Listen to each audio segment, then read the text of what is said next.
So in 2003, I ran in a special election for mayor, and I made revitalizing downtown a centerpiece of that election, and have spent a lot of political capital during the last 13 years and making our downtown one of the best in America. So when I first came into office, we had something called the Downtown Strategic Team that made about 150 recommendations, of which we probably have done 130 of them, and they were everything from a new arena to a performing arts center to having a grocery store downtown, making the city more walkable, adding green space to Lake Eola Park. So we checked a lot of those boxes, but 10 years in, 11 years in, we thought, okay, we've completed that work. We need to take another look at the next 10 years of downtown. And we've done a lot with the built environment, so we were very focused on quality of life. So we created Project DTO, Project Downtown Orlando, and had over 100 stakeholders that participated.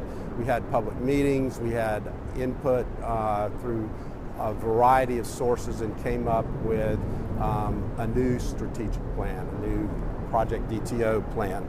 And one of the 10 vision themes was that downtown Orlando should be an awesome outdoor city. And you think about what we have with Lake Eola, which is our signature park. We've been able to add green space on the other side, but beyond that, we don't actually have a lot of recreation space in our downtown. So one of the ideas to implement that vision theme of an awesome outdoor city is what we're calling today the Under Eye. So the recommendation is to take this surface parking, and there's basically 5 blocks, 4.5 blocks worth from Church Street to Washington, and this has been surface parking for a long time, and to transform it into an urban park.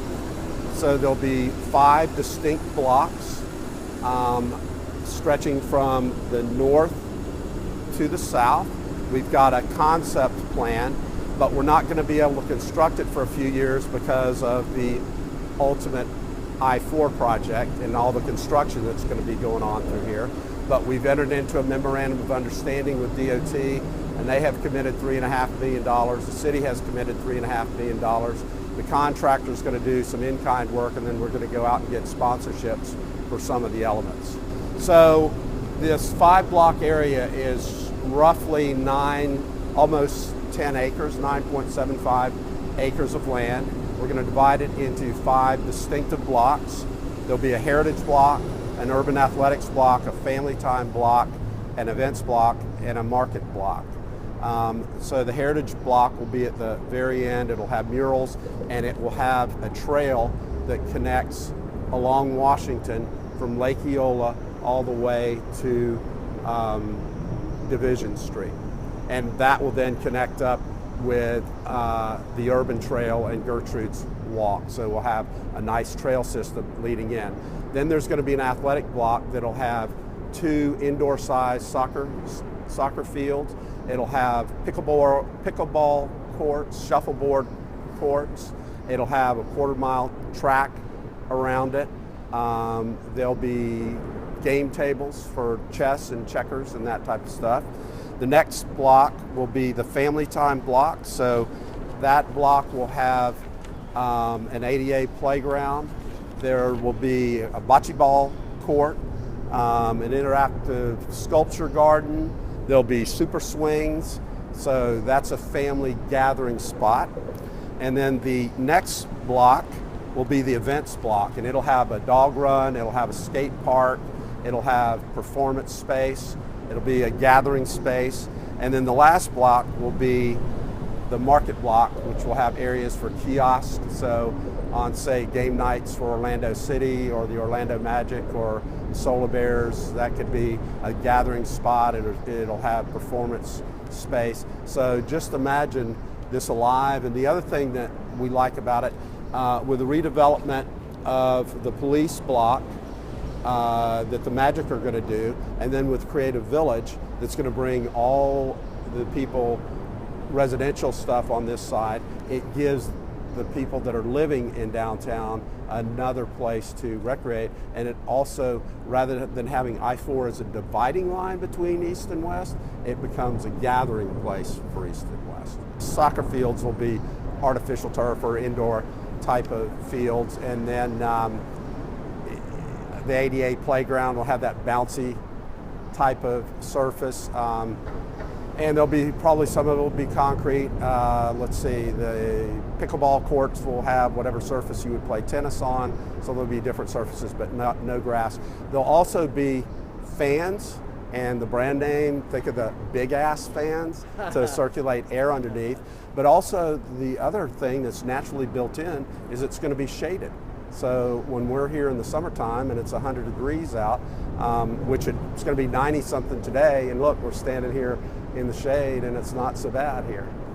I don't think this is a good location because just with the traffic, amount of traffic here in the area, I don't think it'll be a very safe location to have a park or a soccer field. I think another location will be better, maybe further away from this busy area right here.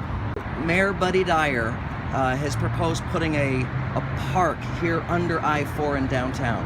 Soccer fields, splash pads. Are you kidding me? I think it's a terrible idea because we need parking. We have a lot of federal court. There's 2 federal court buildings right here. We've got a lot of businesses and stuff. We need the parking. So no, I don't think that's a good idea at all. There's plenty of underutilized parking garages all around us. If you go over the Geico garage right now, we have a parking app that will tell you what garages have vacant spaces. We also, for on-street parking, we now have sensors, and you can go online, find out where there are surface parking lots. And the gripes are, people come downtown and they think they ought to just be able to pull into a surface spot. So people are going to have to get used to parking in structured parking. The ultimate I-4 will be done in 2021, so hopefully we can build in the last couple of years that it is under construction. We would certainly be open to that, a naming opportunity for the park as a whole, but also for individual pieces. Soccer fields might be sponsored by professional soccer teams. I asked Mayor Dyer for information about the funding of this project, and all his office would say was it was $3.5 million committed from the City of Orlando and a $3.5 million match from the Department of Transportation.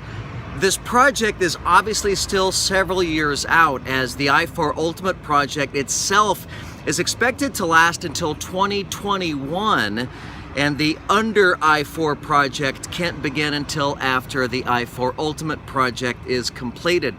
Either way, we'll continue to follow the story for you, and we'll have details right here on News965.com. I'm Joe Kelly for News 96.5 WDBO.